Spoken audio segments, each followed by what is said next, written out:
యేసుక్రీస్తు పరిశుద్ధ నామమున అందరికీ శుభములు.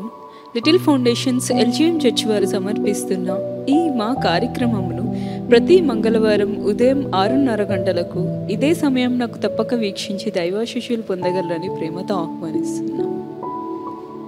సమర్పణ సమర్పణ సజీవమైన యాగముగా, సమర్పణ సమర్పణ సజీవమైన యాగముగా,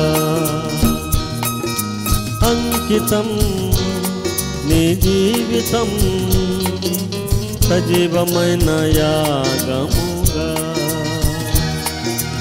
అంకితం నీ జీవితం సజీవమైన యాగముగా, సమర్పణ సమర్పణ సజీవమైన యాగముగా.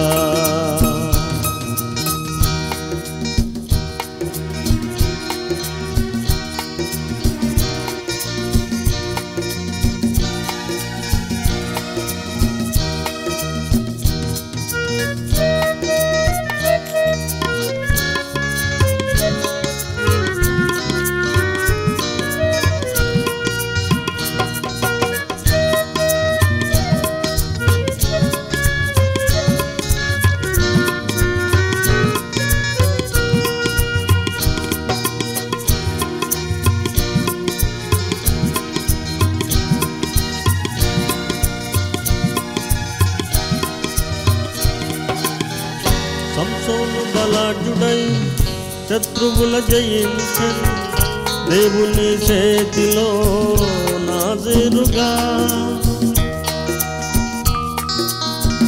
సంసోను బలాఢ్యుడై శత్రువుల జయించెను, దేవుని చేతిలో నాజీరుగా. ఎన్నుకున్నాడని వాడుకున్నాడని, ఎన్నుకున్నాడని వాడుకున్నాడని, దూత చేసి సిద్ధపరచాడని, దూత చేసి సిద్ధపరచాడని, అంకితం నీ జీవితం సజీవమైన యాగముగా, సమర్పణ సమర్పణ సజీవమైన యాగముగా, సమర్పణ సమర్పణ సజీవమైన యాగముగా.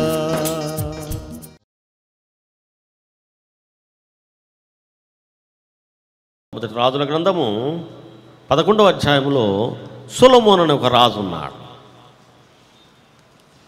ఇది చాలా ఆశ్చర్యకరమైనటువంటి విషయం, మనం తెలుసుకోవాల్సిన సంగతి. మొదటి రాజుల గ్రంథం 11వ అధ్యాయము మరి 4వ వచనము చదువుదాం. సొలొమోను వృద్ధుడైనప్పుడు అతని భార్యలో అతని హృదయమును ఇతర దేవతల తట్టు త్రిప్పగా, అతని తండ్రి అయిన దావీదు హృదయం వల్లే అతని హృదయము దేవుడైన యెహోవా ఎడల యథార్థము కాకపోయెను. అది ఇది చాలా ఆశ్చర్యమైన సంగతి. సొలొమోను ఒక మామూలు మనిషి కాదు.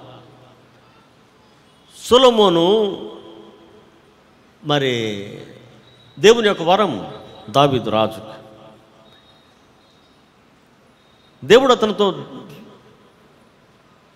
అతనితో మరి ముఖాముఖి కాదు కానీ డైరెక్ట్గా మాట్లాడినాడు, దర్శనం ఇచ్చినాడు.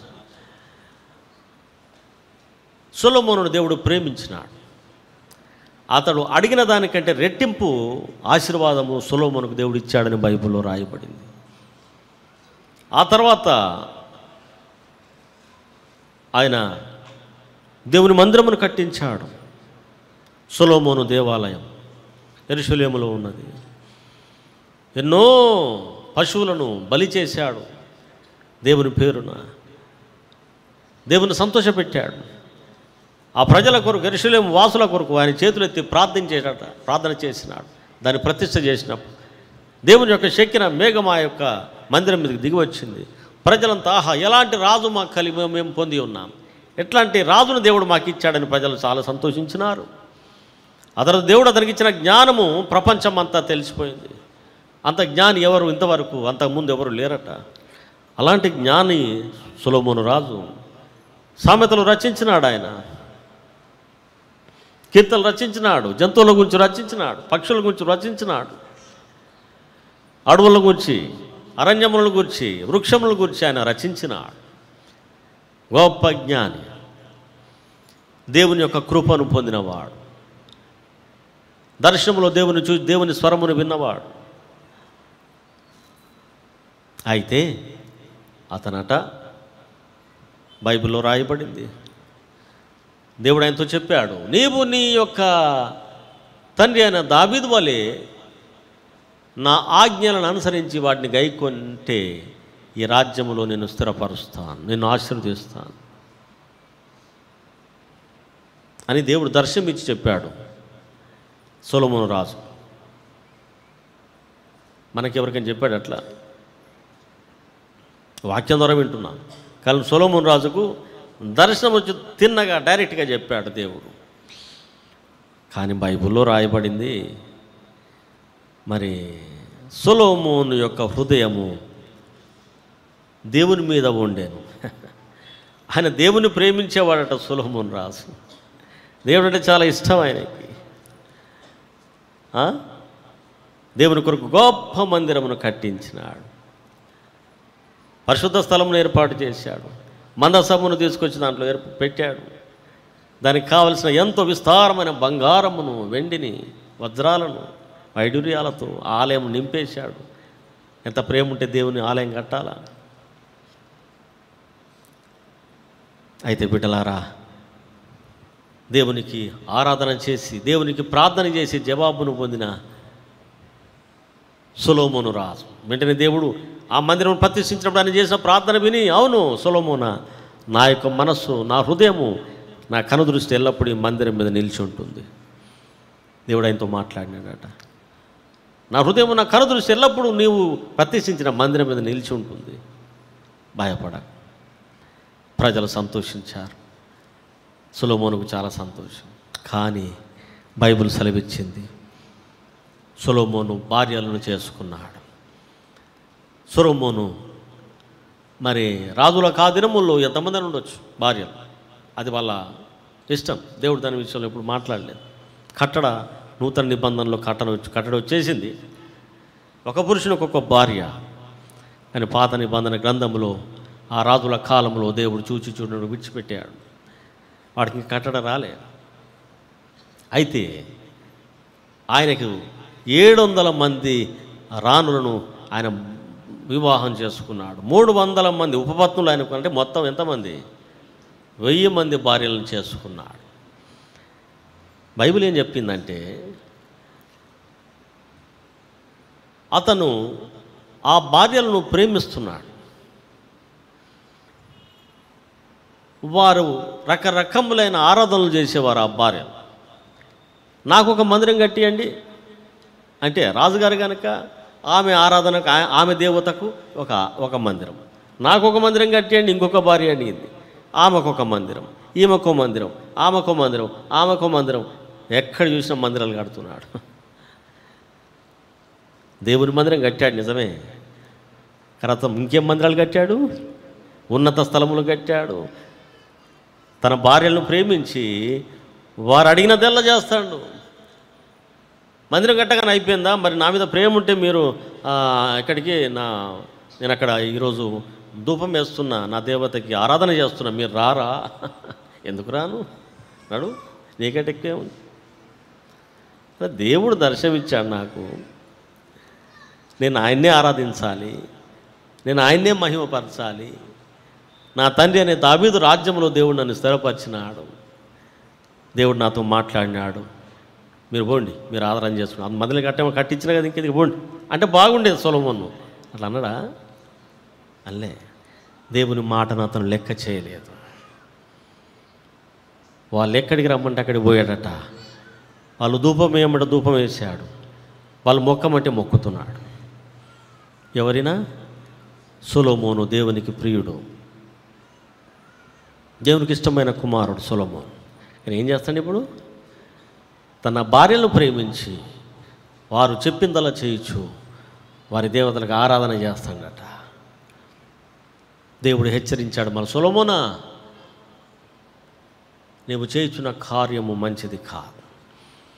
నేను నిన్ను ఎన్నుకొని ఉన్నాను ఇశ్రాయేలులకు అధిపతిగా, నీ తండ్రి రాజ్యము నీకు ఇచ్చి ఉన్నాను. నీ తండ్రి వలన నీ హృదయం నా ఎడల యథార్థంగా ఉంటే నువ్వు నిలబడతావు, లేకపోతే నీ రాజ్యం తొలగిపోతే జాగ్రత్త. బైబిల్లో రాయబడిన దేవుడు సొలొమోనుపై కోపగించాడని.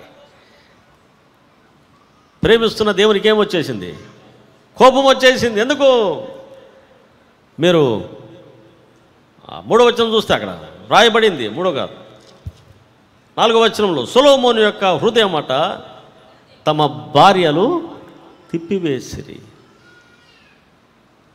సొలొమోను హృదయము ఎటు తిప్పబడింది? తన భార్యల వైపు తిప్పబడింది. సొలొమోను అంతవరకు తన హృదయం అంతా దేవుని మీద ఉంది. ఎందుకంటే దేవునితో మాట్లాడుతున్నాడు సొలొమోను. దేవుడు తరచుంచి మాట్లాడుతున్నాడు. ఏం చేయాలా, ఎక్కడికి పోవాలా, ఏంటిది, ఎక్కడ, ఏ విధంగా యుద్ధం చేయాలా, ఈ మంత్రం ఎట్లా కట్టాలి, ఎవరిని ఎక్కడ ఏర్పాటు చేయాలి, తన సైన్యముని ఏ విధంగా చూసుకోవాలా. చాలా జ్ఞాని అతను. దేవుని చిత్త ప్రకారంగా నడుస్తున్న ఈ సొలొమోను హృదయము తిప్పబడిపోయింది. బిడ్డలారా, దురాశతో నింపబడిపోయింది. 100 మంది భార్యలు సొలొమోనుకి 100 విధాలుగా తన యొక్క హృదయము చెదిరిపోయింది, చెడిపోయింది. వాళ్ళందరూ కలిసి, ఆ స్త్రీలందరూ కలిసి తన యొక్క హృదయమును తిప్పేశారు. ఒక సహోదరుడు వచ్చి అన్నాడు, అయ్యగారు,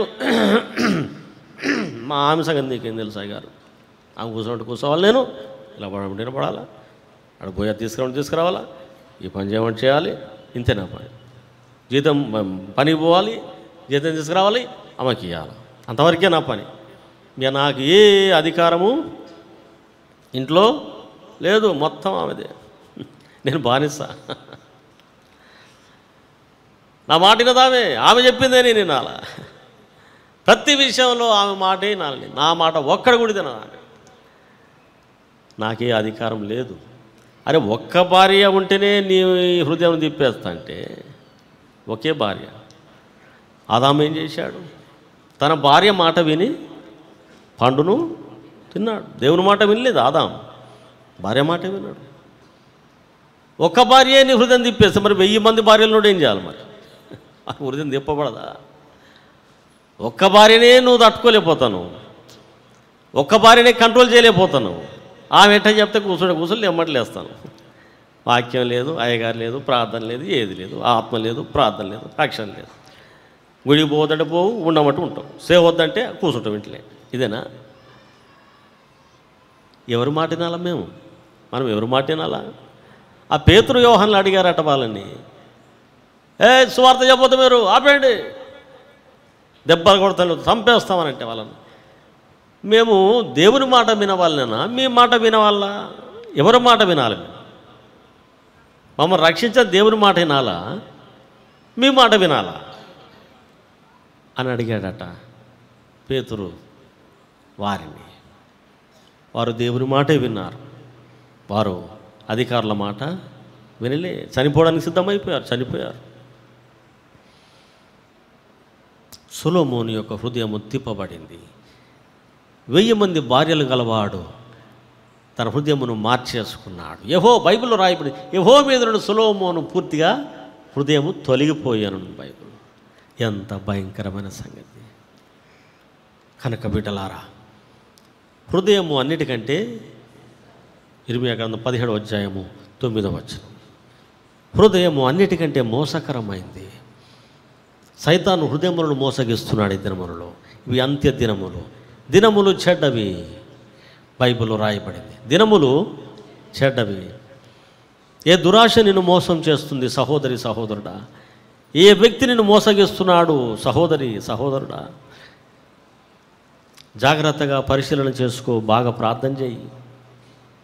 దేవుడు నీకు బయలుపరుస్తాడు నువ్వు ఎక్కడ మోసగించబడుతున్నావు, ఎవరు నీ హృదయమును పట్టుకుంటున్నారో, ఎవరు నీ హృదయమును ముడుతున్నారో. జాగ్రత్త. హృదయము అన్నిటికంటే ముఖ్యమైనది. సామెతల గ్రంథంలో వ్రాయబడింది. అది ఘోరమైన వ్యాధి గలది అని ఉంది. అది మోసకరమైనదని బైబిల్లో రాయబడింది కదా. అన్నిటికంటే ముఖ్యమైనదని ఉంది బైబిల్లో. హృదయమే దేవునికి పరిశుద్ధాత్మకు ఆలయమై ఉన్నదని వాక్యములో వ్రాయబడింది. హృదయము దేవునికి కావాలి, హృదయము సైతానికి కూడా కావాలి. సైతానికి ఏం కావాలా? మన హృదయం కావాలా సైతానికి. దేవునికి కూడా మన హృదయమే కావాలి. మరి ఎవరికి ఇస్తావు నీ హృదయం? కాదు, కుమారుడా నీ హృదయమును నాకిమ్ము అని సామెతల గ్రంథంలో రాయబడి ఉన్నది. దేవుడు అడుగుతున్నాడు, సైతానికి ఇయ్యకు నువ్వు హృదయం. ఎవరికి ఇస్తావు? నాకి. సాతాను నిన్ను మోసం చేస్తాడు, నిన్ను నరకానికి పంపిస్తాడు, నిన్ను అగ్ని గంధకములో పోయి పడతావు, నిన్నెవరు తప్పించలేరు. ఏడుపు పండ్లు కొరుగుట. కనుక నీ హృదయాన్ని నాకి, దాన్ని పరిశుద్ధాత్మకు నిలయంగా నేను మారుస్తాను. దేవుని భయమును దాంట్లో ఉంచుతాను. నీ హృదయములో దేవుని యొక్క వాక్యం ఉంచుతాను. దేవుని యొక్క ఆత్మని హృదయంలో నివాసము చేస్తాను. కనుక కుమారుడా, నువ్వు గొప్పగా దీవించబడతావు, ఆశీర్వదించబడతావు. కనుక హృదయం నాకు ఇమ్ము. దురాశల చేత పట్టబడిన వారి అనేక మంది దినమున తమ హృదయములను సైతానికి అప్పగిస్తున్నారు. హృదయాలు పాడు చేసుకుంటున్నారు.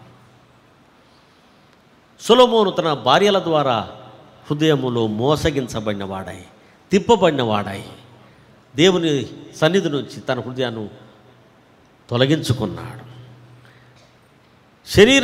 శరీరులను ఆస్పదముగా చేసుకొని తన హృదయమును యెహోవా మీద నుంచి తొలగించుకునేవాడు శాపగ్రస్తుడని బైబిల్. శరీరులను తనకు ఆస్పదముగా చేసుకొని తన హృదయమును యెహోవా మీద నుంచి తొలగించుకునేవాడు శాపగ్రస్తుడు. శరీరులను తనకు ఆధారముగా చేసుకొని, నాకు వాళ్ళు ఉన్నారు, వీళ్ళు ఉన్నారు, ఆ ఉంది, ఏముంది, ఏముంది, ఆ ఉంది అనుకొని దేవుని మీద నుండి తమ హృదయమును తొలగించుకునేవాడు శాపగ్రస్తుడు. ఈ దినమున్న చాలామంది మనుషులను ఆధారముగా చేసుకొని విశ్వాసమును పోగొట్టుకుంటున్నారు. మనుషులను ఆధారముగా చేసుకొని దేవుని మీద నుంచి తమ హృదయాలు తొలగించేసుకుంటున్నారు. ఇది నీకు ఆశీర్వాదమా? ఇది నీకు మేలా? ఇది నీకు శాపం? కనుక బిడ్డ జాగ్రత్త. దేవుని యొక్క వాక్యంలో రాయబడింది 51 సామెతల గ్రంథం 51 దావీదు కీర్తన 10వ వచనంలో ఉంది. అమ్మడు చదువుదామా? సొలొమోను తండ్రి అయిన దావీదు ఒక ప్రార్థన చేస్తున్నాడు. దేవా నా యందు శుద్ధ హృదయం దేవా నా యందు శుద్ధ హృదయమును కలగ చేయము. నేను కూడా పాపం చేశాను, నేను కూడా తప్పిపోయాను. కానీ చూడండి, దావీదుకు సొలొమోను రాజుకున్న తేడా నేను తెలియజేస్తున్నా. దావీదు రాజుకు సొలొమోనుకున్న తేడా. దావీదు రాజు కూడా పాపంలో పడిపోయాడు. కానీ ఆయన వెంటనే దేవునికి ప్రార్థన చేస్తున్నాడట. ప్రభువా, మోసపోయిన తండ్రి, తప్పిపోయిన తండ్రి, కొంచెం దురాశ నన్ను మోసగించింది. నా హృదయంలో నేను ఆశించాను, మోసపోయాను, పాపను పడిపోయిన ప్రభువా, నన్ను క్షమించు. ఏం చేయాలంటున్నాడు? ప్రభువా, నాలో శుద్ధ హృదయం, నాకు శుద్ధ హృదయమును కలగ చేయుము. ఏం కలగజేయి? నాలో శుద్ధ create in me new heart. నాలో శుద్ధ హృదయము కలగజేయి, సృష్టించు. కొత్త హృదయం కావాలి నాకు. మోసం చేసే హృదయం నాకొద్దు, తప్పిపోయే హృదయం నాకొద్దు, నీ ఆజ్ఞలు విరోధంగా నీ ఆజ్ఞలు విడిచిపెట్టి తిరిగే హృదయం నాకొద్దు, నీ కట్టడలు మర్చిపోయే హృదయం నాకొద్దు. నాలో శుద్ధ హృదయమును కలగచేయి. ప్రార్థన చేయగలవా?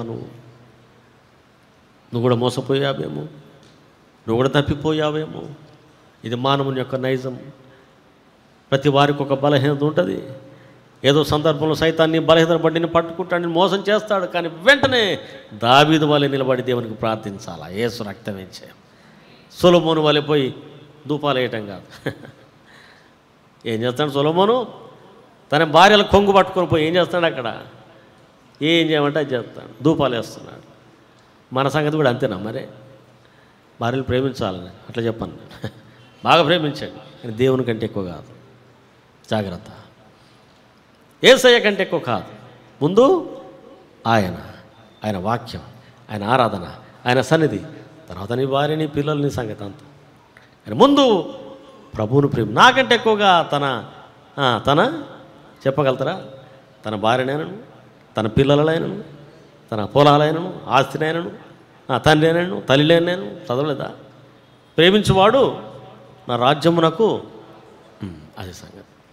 సొలొమోను దేవుని కంటే ఎక్కువగా తన భార్యలను ప్రేమించినాడు. అందుకే తన హృదయం తిప్పివేయబడింది, మోసగించబడ్డాడు. ఆయన దేవుని వైపుకు తిరగలేకపోయినాడు. సంసోను మోసగించబడ్డాడు. దురాశ గలవాడై, శరీరాశ గలవాడై సంసోను పాపములో పడిపోయాడు. కానీ మళ్ళీ తిరిగి లేచి నిలబడ్డాడు. ప్రభువా, ఒక్కసారి నీ బలమును నాకు దయచేయము, ఒక్కసారి నన్ను జ్ఞాపకము చేసుకో, నా పాపమును క్షమించు. నీ ఎదుట నేను తప్పిపోయిన మాట వాస్తవమే, నన్ను మన్నించు ప్రభువా. ఇదిగో నీ తట్టు తిరుగుతున్నాను, ఇక నేను మోసపోను, ఒక్కసారి నీ కృప నాకు దయచేయము, నీ బలము దయచేయమని సంసోను ఎలుగెత్తి దేవునికి మొరపెట్టాడు. యేసు రక్తం ఇచ్చాం. అందుకే సంసోను నీతిమంతుల జాబితాలో ఉన్నాడట. యేసుక్రీస్తునికే మహిమ. సంసోను నీతిమంతుల జాబితాలో ఉన్నాడు, పాపి కాదు సంసోను. దావీదు కూడా పడిపోయినాడు, తప్పిపోయాడు, కానీ దేవుని సన్నిధిలో శుద్ధ హృదయమును అడిగాడు. శుద్ధ హృదయమును పొందినాడని బైబిల్లో రాయబడింది. నిజంగా పొందాడా దావీదు? దావీదు రాజు శుద్ధ హృదయమును అడిగాడు దేవుని సన్నిధిలో. ఒకసారి తప్పిపోయాను ప్రభువా, మన్నించుమన్నాడు. ఆయన శుద్ధ హృదయం సంగతి తెలుసుకుందామా? దావీదు రాజు వృద్ధుడైనప్పుడు, ముసలివాడు అయిపోయిన తర్వాత, ఆయన రాజు కనుక ఎన్ని రగ్గులు కప్పినా ఆయనకు ఏమైతే లేదు, వెచ్చదనం రావట్లేదు. తను ఆ రోజుల్లో హీటర్లు లేవు, ఆయన వెచ్చదనం కలగట్లేదు. ముసలివాడు అయిపోయాడు దావీదు రాజు. అయితే ఒక కన్యకను తీసుకొచ్చి ఆ దావీదు రాజు పక్కలో పడుకోబెట్టారట. రాజుగారు ఆయన ఒక కన్యకను, వివాహం కాని ఒక అమ్మాయిని తీసుకొచ్చి దావీదు రాజుకు అన్ని పరిచర్యలు చేయించు, భోజనం పెట్టాలా, తలదూవాలా, ముఖం కడగాల, అన్ని చేయాలి. ఆమె పక్కన కూడా పడుకోవాలి. కానీ బైబిల్ ఏం చెప్పింది తెలుసా? దావీదు రాజు ఆమెను ముట్టలేదు. యేసుక్రీస్తునికే మహిమ కలుగును. ఎందుకు? శుద్ధ హృదయం కావాలని అడిగాడు దావీదు. తన యవ్వన కాలంలో దేవుడు ఆ హృదయం ఆయనకి ఇచ్చాడు. మరణం వరకు దావీదు పరిశుద్ధంగా ఉన్నాడు. అందుకే దావీదు కుమారునికి జయం, యేసు రక్తమే జయం. యేసు ప్రభు ఎవరు కుమారుడట అనిపించుకుంటున్నాడు. యేసు ప్రభు హృదయం దావీదు హృదయం ఒకటిలాగా ఉంటుందట. యేసుక్రీస్తునికే మహిమ. అరే వా, నా హృదయానుసారుడు అని వాక్యంలో రాయబడింది. తప్పు చేశావేమో, పొరపాటు చేస్తున్నావేమో, హృదయం మార్చుకో, దేవుని వైపుకి తిరుగు, మోసపోకు. దావీదు రాజు వాళ్ళే మళ్ళీ లేచి నిలబడం. దేవుని ఎదుట అడుగు, ప్రభువా నాకు శుద్ధ హృదయం కలగజేయి, నేను మళ్ళీ దాంట్లో చిక్కుకోకుండా నన్ను కాపాడు, నా జీవితం నా మరణం వరకు నేను నీకు నమ్మకంగా ఉంటా ప్రభువా. అడిగావా దేవుని సన్నిధిలో? దేవుడు నీకు దయచేస్తాడు. శుద్ధ హృదయం అడగండి దేవుని సన్నిధిలో. మోసపోయే మనస్సు, మోసపోయే హృదయం, మోసపూరితమైన హృదయాలు వద్దు మనకి. దొంగలు చూస్తే వాళ్ళతో కలిసిపోతాం, అబద్ధికులు చూస్తే వాళ్ళతో కలిసిపోతాం, వ్యభిచారులు చూస్తే వాళ్ళతో కలిసిపోతారట కొంతమంది. ఏ ఎండకి ఆ గొడుగట. భక్తిలో రాజకీయాలు మొదలుపెట్టారు చాలామంది. భక్తిలో రాజకీయాలు పనికి రావు. భక్తిలో రాజకీయాలు చేసేవారు దేవుని రాజ్యమునకు పోరు. నువ్వు మార్పు నొంది చిన్న బిడ్డ వలె మారకపోతే, నీవు ఒకడు మార్పు నొంది చిన్న బిడ్డ వలె మార్పు చెందకపోతే మొక్కలు చూస్తారేంటి? ఎప్పుడు ఇల్లే వాక్యం. మీరు మార్పు నొంది చిన్న బిడ్డ వలె మార్పుని అందకపోతే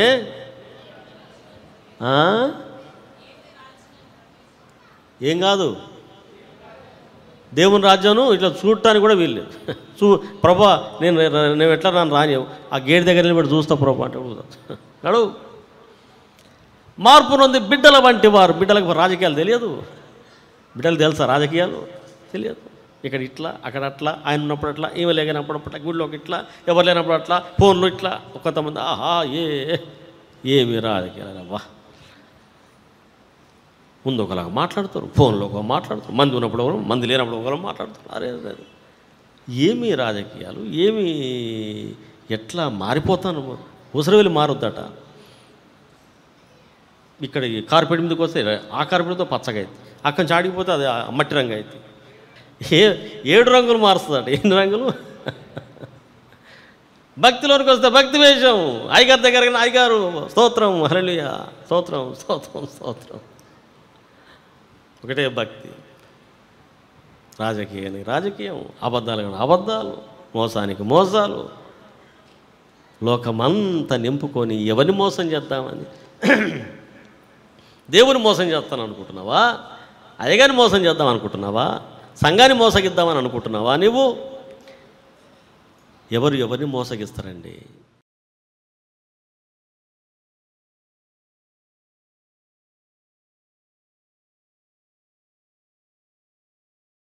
ప్రేమగల తండ్రి, మీ బంగారు పాదములకు స్తుతులతో చెల్లిస్తున్నాం. ఈ దినమున ఎంతమంది వాక్యమును టీవీ ద్వారా వింటున్నారు నాయన, యూట్యూబ్లో చూస్తున్నారు. ప్రతి వారి జీవితంలో అద్భుతాలు జరిగించండి. వారిని చేతిలో నీ హస్తంలో భద్రపరచండి. వారిని శుద్ధీకరించండి. నీ రక్తం కడగండి ప్రభు. ఇప్పుడే నీ పరిశుద్ధాత్మతో నింపేయండి. ఈ క్షణమే వారి జీవితంలో నీ గొప్ప సమాధానంతో నింపండి ప్రభు.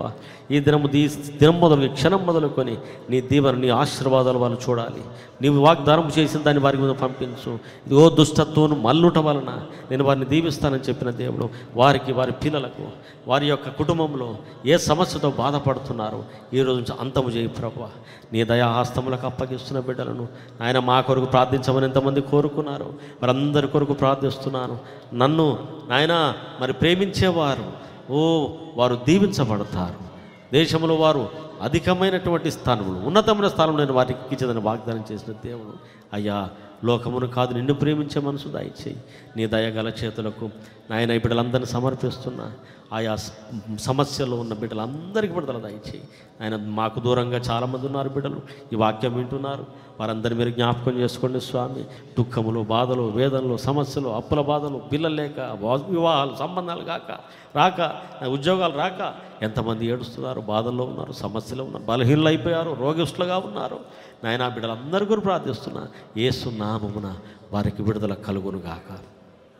అద్భుతాలు జరిగించే దేవుడు, ఆశ్చర్యక్రియలు జరిగించే దేవుడు, నీవు అద్భుత కరుడము. నేను మిమ్మల్ని నాయన నీవు ఆశ్చర్యకరుడు మాకున్నావు. అద్భుతాలు చేయు దేవుడము, చిత్రాలు చేసే దేవుని మేము ఆరాధిస్తున్నాం. ప్రతి బిడ్డ జీవితంలో అద్భుతాలు జరిగించండి. ఎంతమంది శ్రద్ధతో ఈ వాక్యమును విని నమ్ముతున్నారు, ప్రతి బిడ్డ నడినెత్తి మొదలుకొని అరికాల వరకున్న వారి ప్రతి రోగము, రుగ్మత, నరముల బలహీనత యేసు క్రీస్తు నామమున శపిస్తున్నా. సంపూర్ణ విడుదల ఈ దినమే. ప్రతి గృహములో సమాధానం, దేవుని వైపుకు తిరుగుతున్న ప్రతి బిడ్డ హృదయంలో సమాధానము నిండునుగాక. ఆయన వైపు తిరిగి ప్రార్థిస్తున్న ప్రతి వారి హృదయంలో గొప్ప ఆనందము నిండునుగాక. వారి సమస్యలన్నీ పటాపంచలైపోనుగాక. యేసు నామమున దేవుని ఆశీర్వాదము వారి భూమి మీదకి దిగివచ్చునుగాక. నాయనా నీ హస్తము వారి చేతిని పట్టుకొని నడిపించు మంచి కాపరివై. నీకే వందనాలు. నీ కృపా హస్తములకు ఆయన బిడ్డలందరినీ సమర్పిస్తున్నా. నీకే ఘనత, మహిమ, ప్రభావం సమర్పిస్తూ యేసుక్రీస్తు నామమున వేడుకొంచున్నాను పరమ తండ్రి. Amen, amen.